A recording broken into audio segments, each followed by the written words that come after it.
Como es habitual a esta hora, vámonos a debate con, y le doy la bienvenida a José Monroy Sorribas, analista político, y a Jorge Aljovín, consultor y analista político. Pepe Monroy, Jorge Aljovín, gracias por estar con nosotros. Muchas gracias, Alberto. Un gusto, Jorge. Un gusto. No hay plazo que no se cumpla, ni deuda que no se pague, José Monroy Sorribas. Y borrón y cuenta nueva, ¿no? Porque esas pre-campañas ilegales ya se nos olvidaron. Y a partir de este lunes comienzan ahora sí las precampañas oficiales. ¿Qué mención te merece pues todo lo anterior? Bueno, en ocasiones anteriores en tus espacios, Alberto querido, habíamos dicho la sofisticada manera de simular en este país que todos cumplimos la ley y todos la violan. Es decir, el arranque con la ficha que tú pones es rigurosamente cierto. Las campañas, todas, pero particularmente hacia la carrera presidencial, pues las destapó el propio presidente de la República, violando todo, los tiempos, las condiciones, el uso de medios, etcétera, etcétera. Y él destapó a quien él creía que tenía ciertos perfiles, bueno, en un presidencialismo más exacerbado que en los peores momentos del priismo que gobernó durante 7 décadas. Ahora bien, el tema es de fondo, pero todo lo que hicieron pues ya fue campaña, como tú dices. Lo que pasa es que ahora viene toda la fauna de acompañamiento, Alberto. Ahora vienen 20,000 cargos de elección popular, todo el tema del Congreso Federal, diputados, senadores, las gubernaturas, los congresos locales, etcétera. Pero el día de ayer, fin de semana, parece ser un día de ícono en la política mexicana, porque arrancaron 3 candidatos. Ya los demás al olvido. Los Marcelos, los Kriles derivados, estos ya no valen, digamos, ya no están en la cuenta. Pero entonces arrancaron las campañas y ahí es donde yo quiero poner el énfasis. Más allá de que apenas van a cumplir con el tema legal de las temporalidades, en México la democracia electoral, la de partidos, nos cuesta mucho.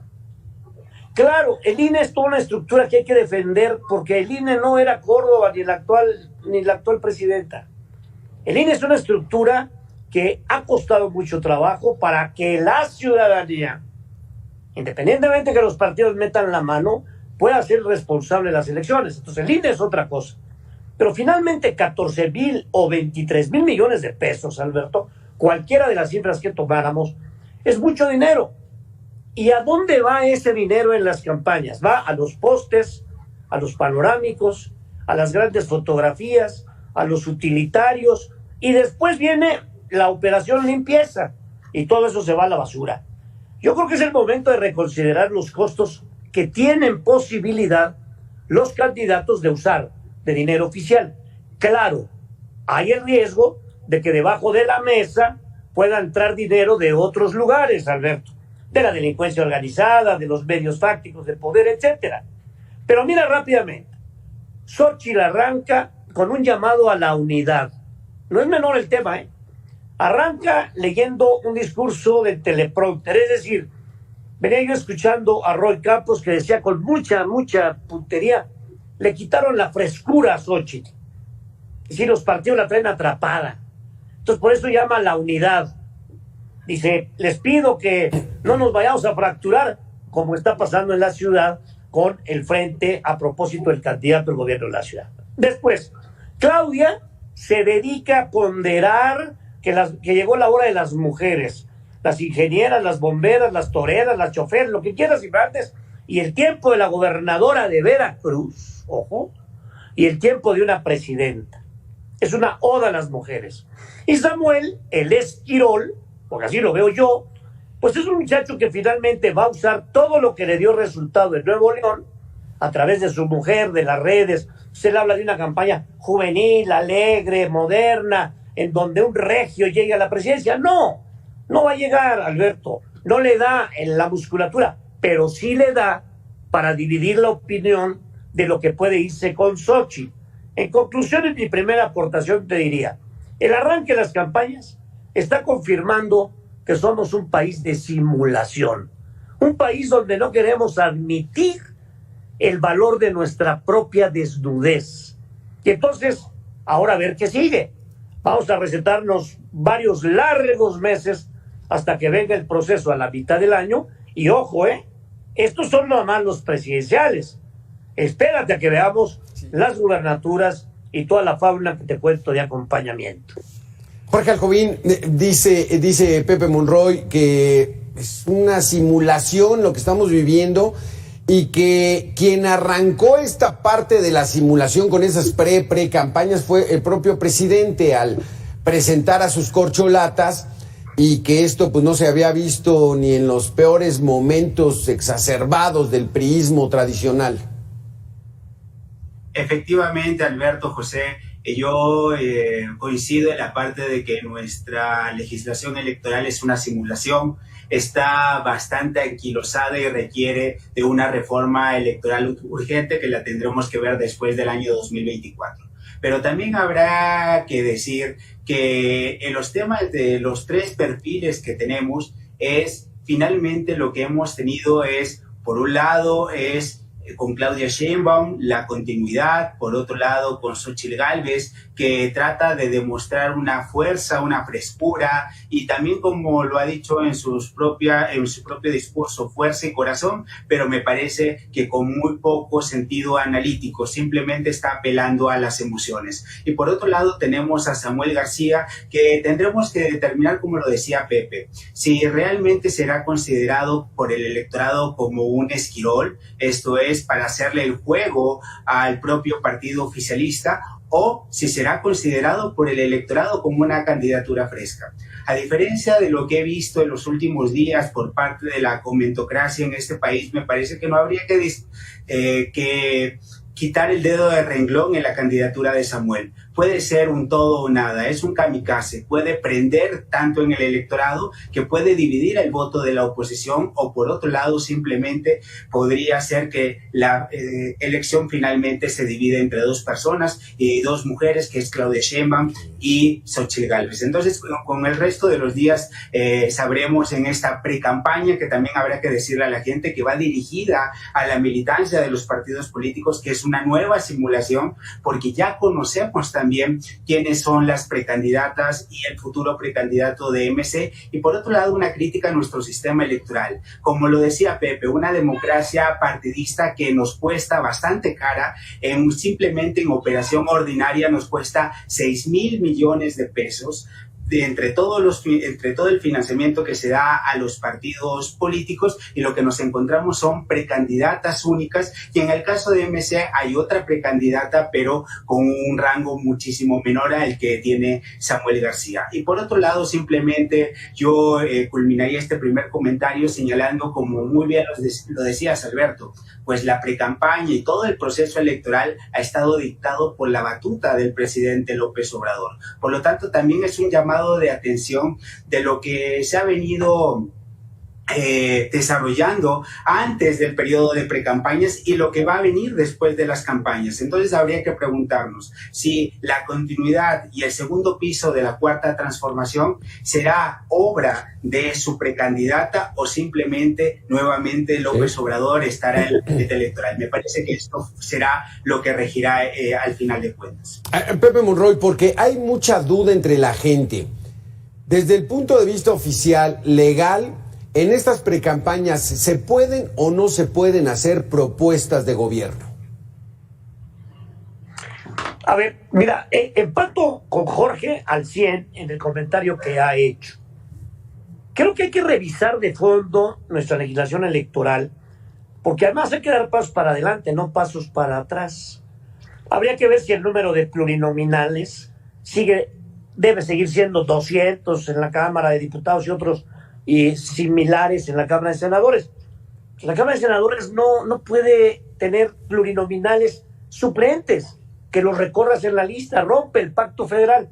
Es decir, hay una serie de temas que deben ya entrar al proceso de ajuste a la nueva realidad. La tecnología, Alberto, por favor, el voto a distancia, el voto de los migrantes, en fin, hay muchas cosas.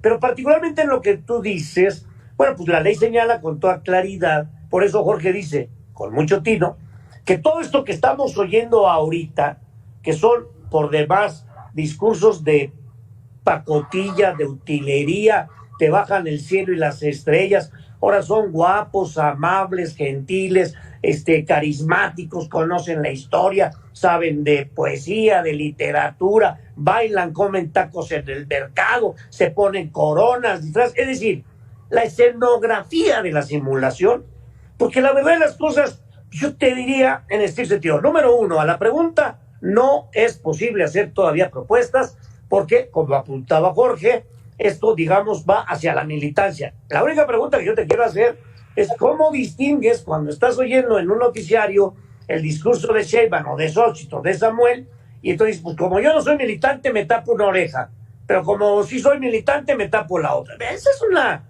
ridiculez, por favor. Pero en este sentido no pueden entrarle a la propuesta. Pero ahí viene lo grave.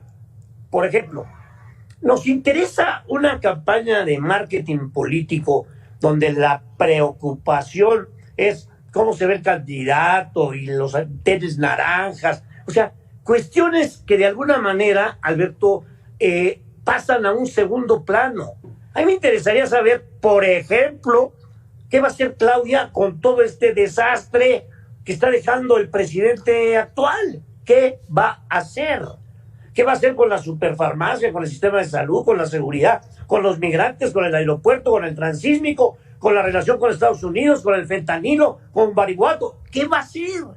Va a volver a continuar por ahí. Entonces, como decía Jorge, pues tenemos la candidata de la continuación. Nada más que, ojo, Claudia no es López Obrador. No nos confundamos. Y quién sabe qué pase cuando López Obrador no esté en las mañaneras. Y en la tripa, en donde las tribus, les guste o no, pues si existen, le costó a Marcelo que se callara y que se fuera para atrás, pero existen. Entonces, pero lo que quisiéramos ver, Alberto, en el fondo son, por lo menos insinuar para dónde quieren llevar a este país. Yo veo venir una crisis económica del tamaño del planeta en el momento en que ya no se tengan los controles que en este momento los tiene el presidente. Pero, y te termino, el presidente ha mentido sin parar. Todavía ahorita está diciendo, en diciembre va a funcionar la superfarmacia, la mejor del mundo, con todos los medicamentos del planeta. Eso no es posible, es falso. Los medicamentos se compran un año antes con compras consolidadas. El presidente dice, en diciembre va a estar caminando el tren de Toluca a México. No es verdad. Hay que pasar y ver simplemente que no es posible. Entonces, son obras en pedacitos, ¿no? Y este pedacito de pedacitos es lo que valdría la pena ver. ¿Va a seguir la política de abrazos y no balazo? ¿Van a seguir las guarderías cerradas? ¿Van a seguir los 39 programas de impacto social donde regala dinero? ¿Va a seguir alimentando las finanzas de Pemex que están quebradas? ¿Y va a hacer negocios, por otro lado, con las empresas que él mismo cuestionó? Entonces, el tema de fondo, creo, es que esta campaña debería de hacer a un lado cantidades estratosféricas, Alberto y Jorge, que se gastan y que al final de cuentas van al bote de la basura. Y entonces, pregunto, ¿por qué no, en un gran pacto de solidaridad, pues que lleve cada quien su pancartita y que den el dinero a los damnificados de Acapulco? Te la pongo fácil. Claro, sería lo más lógico en estos momentos. Vamos a tener que hacer una pequeña pausa. Pepe Monroy, Jorge Aljovín. Regresamos con este tema en particular que tocaste, Jorge. El gobernador de Nuevo León, Samuel García, y cuál va a ser su papel en esta tercia. Regresamos. Gracias, Pepe Monroy, gracias, Jorge Aljovín. A ver, vamos por partes. ¿Qué papel está jugando Samuel García? Porque algunos analistas decían que una confrontación de dos, Claudia Sheinbaum, Xóchitl Gálvez, no le convenía tanto a Xóchitl. Aparece un tercero. ¿A quién le va a quitar votos Jorge Aljovín? ¿A Morena y el oficialismo o al Frente Amplio? Mira, Alberto, la idea generalizada es que justamente la entrada de Samuel García a este proceso electoral afectará y será una herida también para Xóchitl Gálvez, más que para el movimiento de la Cuarta Transformación. Pero también habría que preguntarnos si realmente Samuel va a ser precandidato. ¿Esto por qué lo digo? Porque se tienen pocos días, alrededor de 10 a 11 días, para que Samuel pueda definir su situación legal a partir de la licencia que ha solicitado como gobernador del estado de Nuevo León. Ese será un primer obstáculo que tendrá que sortear Samuel. En segundo lugar, también tendremos que definir justamente si esta entrada de Samuel García puede dividir el voto de la oposición o simplemente será una opción con brillo propio. Y por lo tanto me parece que desde antes de tiempo la candidatura de Samuel puede ser un grave error por parte de la campaña y de la propia Xóchitl Gálvez. ¿Por qué? Porque al final del día esto significa que está tomando en cuenta la frescura o la forma en la que se está presentando Samuel García. Y por otro lado, también habrá que ver si la propia propuesta de Samuel responde a la demanda que tiene la ciudadanía, que es una candidatura con edad fresca, con un toque de juventud, o por otro lado, la historia que se ha venido contando desde hace algunos meses, que es la historia de esfuerzo, de dedicación de la propia Xóchitl Gálvez. Y también yo haría un apunte a partir de lo que decía Pepe hace algún momento. En esta etapa de las precampañas, justamente esas interrogantes que él ha hecho sobre los temas de seguro popular, guarderías y los proyectos del presidente López Obrador y de la Cuarta Transformación quedarán en compás de espera, porque justamente lo que está prohibido en este periodo de las precampañas es hacer ofertas políticas y que también respondan a los principales problemas de la plataforma política de cada uno de los partidos políticos. Sí. Por lo tanto, simplemente simplificándole a la gente, diremos que estará encorchetado este apartado del debate público, y lo que tendremos en esta etapa de las precampañas es la presentación de cada uno de los candidatos, o también lo que se puede decir en términos sencillos, en la frivolidad y en el conocimiento de estos candidatos. Simplemente me parece que habría que redimensionar lo que gastamos y lo que realmente obtenemos de la clase política. Exactamente, y aquí algo hablas de la frivolidad. Es bueno Samuel García para la retórica, José Monroy, es bueno para echar el verbo. ¿Y cómo ganó Nuevo León? ¿Por el voto de los jóvenes o por el hartazgo que tenía la sociedad neoleonesa con el PRI, con el PAN, y que Morena ahí no encaja mucho? Pues mira, lo dices muy bien, Alberto.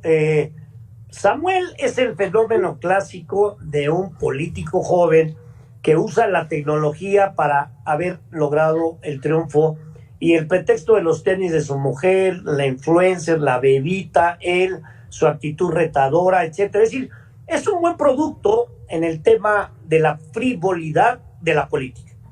Y conste que yo soy un amante del tema del marketing, de la propaganda, de la publicidad, pero me parece que en esta ocasión hay que ser más medidos y más mesurados. Él explota muy bien esta actitud de yo tengo 30 y pico, yo sería el presidente más joven, ya traje a Tesla, ya traje helicópteros, mueve muy bien las redes, su mujer está con él permanentemente, parte del triunfo de la gubernatura se lo debe a la mujer, aparece con la niña. Es decir, él juega muy bien a la simulación del aparato escenográfico que se necesita. Pero mira, yo creo, Alberto, que en el fondo, fíjate, me voy a atrever a decir en tu programa esta teoría, Dante no está peleado con AMLO. En el fondo, las 7 cartas que ha mandado son alguna señal de distracción. Y ahí te voy a dar la evidencia. ¿No dijo Dante que el candidato interno podría ser Samuel y que Marcelo podría ser el candidato externo? O sea, nos ven de veras la cara dicho con todo respeto, de que tenemos un dedo de inteligencia en la frente. A ver, Dante le está jugando de tal manera que lo que él quiere es, primero, conservar el fuero. Segundo, las prerrogativas del movimiento ciudadano. Y entonces escoge a su mejor alfil, que pudo haber sido Alfaro de Jalisco, pero Alfaro dijo, a mí mis timbres, yo no creo en el proyecto así, yo hago una pausa. Entonces, ¿quién le queda? Pues su mejor producto es Samuel. Yo entiendo que la propaganda política, la publicidad y el marketing político pretende tocar emociones, ¿de acuerdo? El líder toca, mueve, inspira y enrola. Entonces, no se pueden vender como si fueran shampoos o desodorantes. No. Hay una connotación más profunda. Yo me identifico con y entonces lo sigo, y si mi voto es una manera de patentizarle mi adhesión, mi lealtad a su proyecto, voy y cruzo la papeleta en favor de él. Pero el voto al final de cuentas es emocional, no lo podemos olvidar. Ahí está Argentina, por favor. El voto es emocional, Alberto. Pocas veces es razonado el voto. Un voto razonado, en estricto sentido, votar por Morena en el nuevo proceso presidencial es como si los alemanes votaran por Hitler. O sea, de ese tamaño te la pongo, porque la cantidad de fallas, de errores, de destrucción, los índices que se han logrado de criminalidad, de muertes que no debieron haber sido por el COVID, etcétera, etcétera, etcétera, los fraudes con evidencias, la familia, el presidente, el hermano, el no sé qué, los hijos, la casa gris, Ovalle, o sea, a ver, ¿de qué se trata? Pero sin embargo el voto es racional y Samuel es muy bueno para eso. Sí. Samuel le sabe a esta parte que le inventan los americanos y que entonces de alguna suerte, bueno, los norteamericanos, pero que viene de mucho tiempo atrás, guerras, derivados similares y con eso. En ese voto razonado que sería el ideal, Pepe Monroy, a ti te pregunto, Jorge Alcovín, Claudia Sheinbaum, ella ya ha dicho, es la continuidad del proyecto de la Cuarta Transformación, o sea, más de lo mismo, vamos a ver con ella. En efecto, mi querido Alberto, y es muy fácil cuando tú tienes una ventaja de 2 dígitos y por lo tanto me parece que la estrategia de la doctora Sheinbaum es la correcta, sobre todo porque se tiene que mimetizar con el propio proyecto del presidente López Obrador a partir de la palabra continuidad, pero también lo que vemos dentro de su propio discurso y dentro de los 17 sueños que describe la doctora Sheinbaum es el regreso también a una idea de un nacionalismo y de una continuidad del proyecto de la Cuarta Transformación. Por otro lado, lo que vemos del lado de la oposición con Xóchitl Gálvez es un discurso que habla y que tiene un lugar común en 2 palabras, fuerza y corazón. Y por lo tanto, lo que estamos viendo con la propia Xóchitl es si realmente esas emociones de las que nos habla Pepe al día de mañana, pues le darán un resultado favorable o no. Porque me parece que justamente amarrar simplemente y decir que todo es parte de una emoción puede ser muy perjudicial también para Xóchitl Gálvez, porque también mostrar de qué está hecha y que va más allá de simplemente de una ocurrencia o de una espontaneidad. Y también habrá que decir que desde el lado de la oposición un error gravísimo sería la soberbia de desmerecer al propio Samuel García, que si bien al día de hoy no tiene los vuelos ni los tamaños para poder ganar la presidencia de la República, pero lo que sí tiene es la posibilidad de herir de muerte a la propia Xóchitl Gálvez, mandándola a un tercer lugar, en el sentido de una propia elección como la del año 2012, donde Josefina Vázquez Mota estaba en un segundo lugar y cuando todos daban por muerto al hoy presidente López Obrador, logró sobrepasar a Josefina y estar muy cerca de Enrique Peña Nieto. Por lo tanto, en política todo puede ocurrir. Todo puede ocurrir, José Monroy, Jorge Alcovín. Vamos a hacer la segunda y última pausa para regresar con este tema.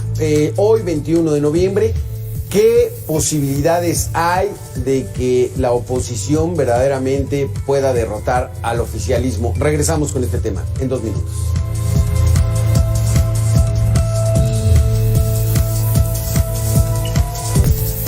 José Monroy, Jorge Alcovín, vamos a cerrar esta mesa de debate. Les pido intervenciones más breves para que podamos aprovechar estos últimos minutos. José Monroy, vemos a Claudia Sheinbaum que por la inercia del presidente, pues bueno, trae una ventaja cómoda, pero está como que muy agazapada, como que no da entrevistas a los medios, como que puede mantener esa ventaja y llevársela tranquila, o realmente Xóchitl Gálvez, porque sus seguidores de Claudia Sheinbaum en las redes sociales le dan durísimo a Xóchitl Gálvez, pues algo les preocupa.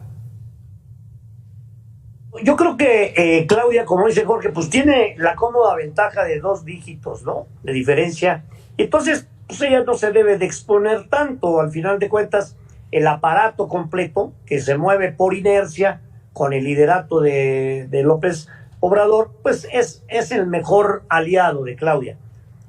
Por el otro lado, sí veo que Xóchitl puede haber sido, ojalá, a ver qué pasa, una burbuja y de repente, ¡pum!, se atoró. El tema de fondo, Alberto, más allá de las alianzas, de los acuerdos de los partidos, es que hay que recordar que estos candidatos no son candidatos ciudadanos, o sea, son candidatos impuestos. Esto es muy importante. Candidatos producto de alianzas de las dirigencias de los partidos. Entonces, bueno, yo te diría, valdrá la pena ver qué es lo que sigue, y en ese orden de ideas, así como apostilla este comentario, bueno, una novedad podría ser que Xóchitl o que Claudia, yo a Samuel no le ha puesto ni un clavo, creo que va a ser su papel, pero no le ha puesto. Yo creo que la parejera va a ser ellos, que te presenten al gabinete cuando puedan hacerlo, y que te digan quién va a ser el director de Pemex, según ella, o la terna de los posibles secretarios de salud, y que ellos también contribuyan a que la ciudadanía, tú, yo, mis hijas, etcétera, mis vecinos, pudiéramos ver en plastilitas y palitos, qué es lo que van a hacer en los temas que nos preocupan. Sí, porque deja el director de Pemex, Pepe Monroy. ¿Quién va a ser el secretario de Hacienda? De Claudia Sheinbaum, claro. De Xóchitl Gálvez. Jorge Alcobín, ya lo dijo Xóchitl, todavía estamos en precampañas, las propuestas vienen fuertes en temas, por supuesto, de seguridad, económicos, sociales. O sea, todavía nos falta camino, ¿no, Jorge? Efectivamente falta camino y será hasta el comienzos del mes de abril cuando inicien las campañas formalmente. Pero también habrá que decir que justamente Xóchitl Gálvez la tiene muy cuesta arriba, sobre todo porque Claudia Sheinbaum tiene a un excelente director de orquesta y al mejor coordinador de campaña, que es el presidente López Obrador. Por lo tanto, lo que tendrá que contribuir Xóchitl es justamente a demostrar que hay un proyecto, y como ella misma lo ha dicho, es más y mejor. Pero me parece que aquí habrá un enorme reto, sobre todo porque el tiempo puede ser corto y justamente el gasto corriente en los programas sociales pueden jugar un papel importantísimo en la ciudadanía, quien decidirá por uno u otra candidata. Y también habrá que decir que tal vez en un tema accesorio, pero de real importancia, el gran triunfo que puede llegar a tener la oposición es que el presidente López Obrador no tenga la mayoría en ambas cámaras, y en este caso Claudia Sheinbaum, para gobernar en el 2024.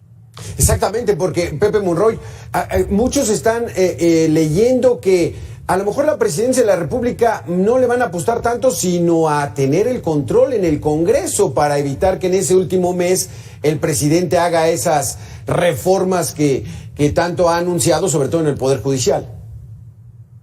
Mira, yo creo que el punto que está tocando Jorge y tú es fundamental, porque ya nos dimos cuenta qué sucede cuando en un presidencialismo, repito, exacerbado, en donde el presidente, si no tuviera las riendas que todavía existen, quién sabe qué tantas cosas hubiera tratado de hacer.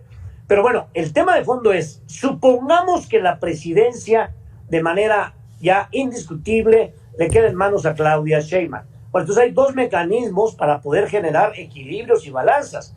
El Congreso, o sea, no tener mayoría morena absoluta, porque si no, pues es evidente que van a hacer cambios constitucionales y bueno, quién sabe a dónde pudiéramos llegar.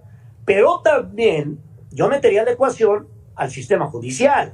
Es decir, no olvidemos que somos una república democrática, representativa, federal, con división de poderes. Los poderes son 3.